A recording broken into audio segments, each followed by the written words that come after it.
Hello, Education 555. I hope that you've had a great weekend so far.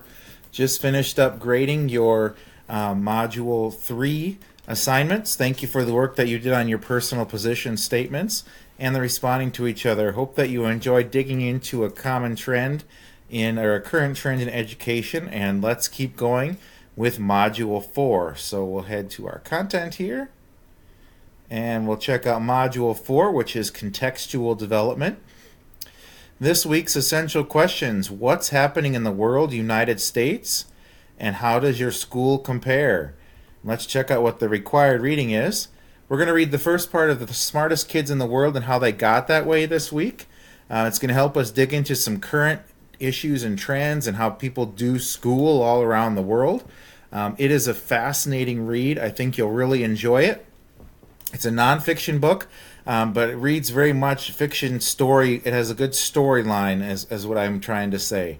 The Smartest Kids in the World and How They Got That Way by Amanda Ripley. You're going to read pages 1 through 147. It goes by very fast, pretty quickly, because it's a really engaging read. The additional resources here: if you'd like to check out some supplementary resources related to the text, I included some of those things here. 4.1 discussion. After you've read the first part, what do you think? What points are resonating with you? What points do you disagree with? Make sure that you include at least one reference in APA format. You do not need to include a citation at the end of your response. Your initial response is due by Wednesday at midnight, and your responses to 2 of your classmates by Sunday at midnight. Let's check out 4.2. So think about what you've read so far in The Smartest Kids in the World and How They Got That Way.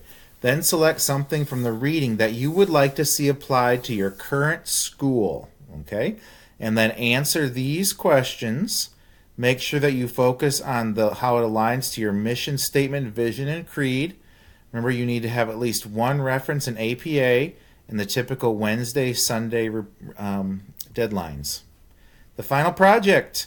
I'd like you to get started on the final project for the course, just so that you have enough time to complete it and complete it well.